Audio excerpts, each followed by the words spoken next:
Catalyst 2960 X series. Kita akan coba basic configuration dari Cisco switch, yang mana kita coba portnya satu persatu, memastikan aktif di RJ45.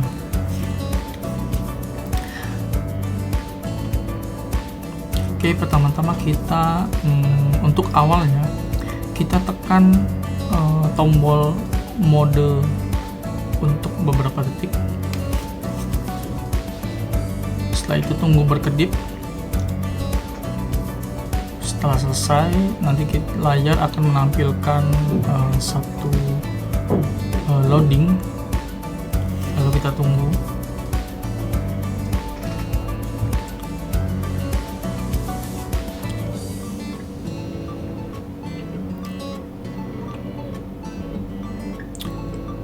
Oke, biasanya Cisco switch ini memang termasuk switch yang sudah beberapa tahun ke belakang, tapi masih banyak digunakan di perusahaan-perusahaan middle. Oke, kita tunggu loadingnya.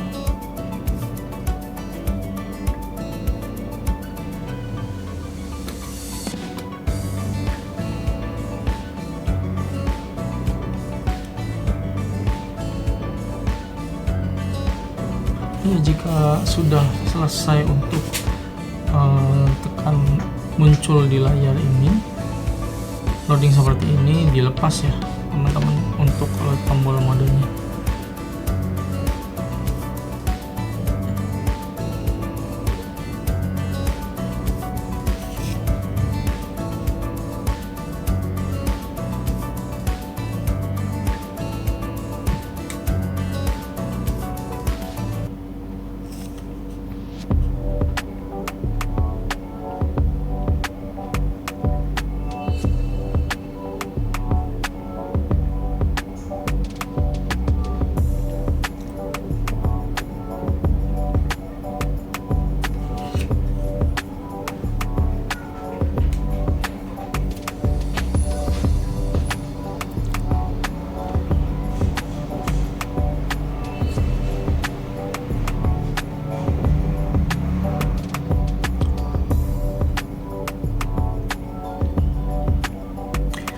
Ini setelah masih loading, setelah reset.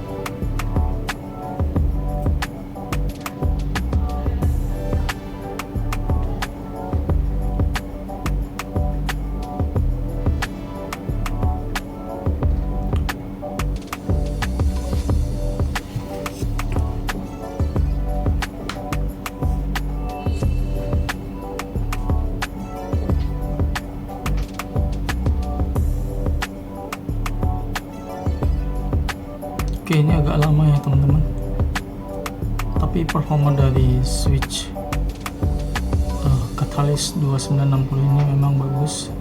Oke.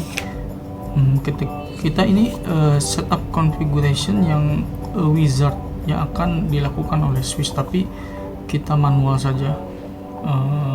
Ketik no atau tekan tombol N, yang mana kita akan melakukan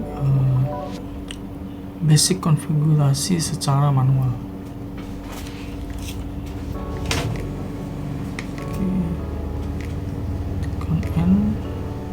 Tekan N dan enter.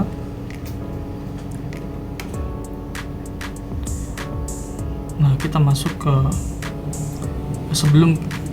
kita masuk ke user mode terlebih dahulu ya, dengan ditandai tutup kurung. Nah, Setelah itu kita coba untuk show IP interface brief dulu. Kita lihat dari status semua down, hanya satu yang up, itu karena saya memakai port console. Itulah kenapa ditandai dengan status up di VLAN 1.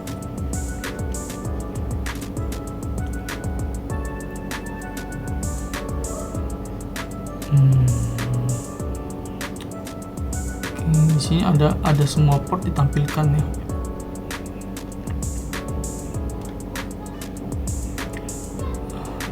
Kita coba masuk ke privilege mode dengan ketik IN, lalu kita masuk ke global configuration dengan mengetik config T,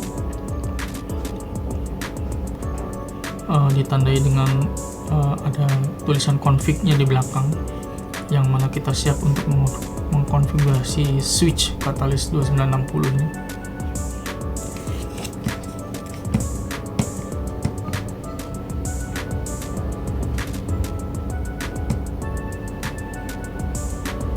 Kita ketik interface VLAN 1. Kita masuk ke interface VLAN 1 dan kini kita siap mengkonfigurasi.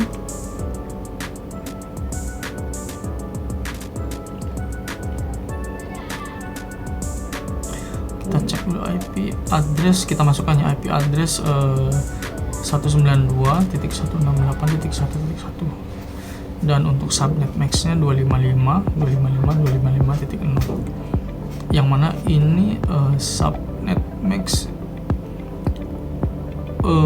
yang biasa Cisco submit. Beda kalau di brand Mikrotik, itu mungkin kita hanya tinggal mengetik 192.168.1.1/24, dan itu hanya ada di Mikrotik. Kalau di Cisco harus manual. Oke, kita coba dan kita exit.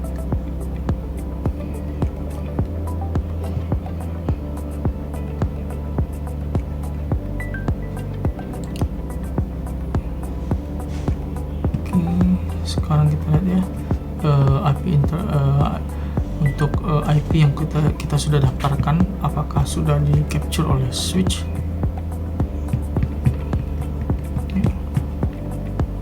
Nah, itu IP yang baru saja kita daftarkan di VLAN 1 untuk IP 192.168.1.1.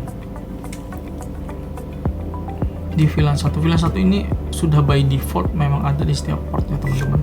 Nah, setelah itu kita coba melakukan pengetesan dari laptop ke switch di setiap port. Nah, sekarang kita ketik ncpa.cpl, kita ke adapter dari LAN-nya, lalu kita rubah satu segmen 192.168.1.2 ya, dengan subnet max-nya /24.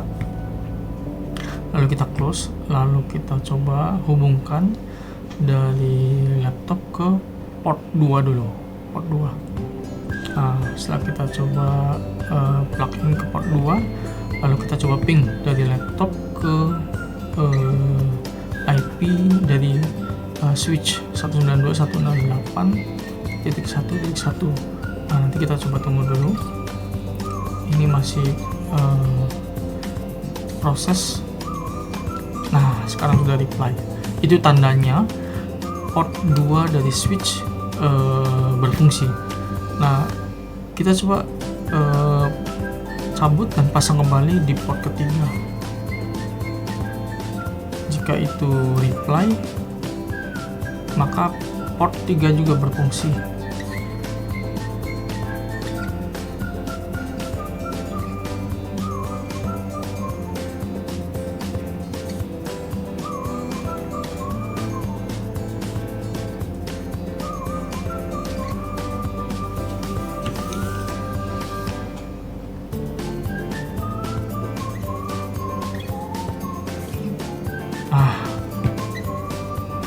Begitupun seterusnya ya teman-teman. Oke.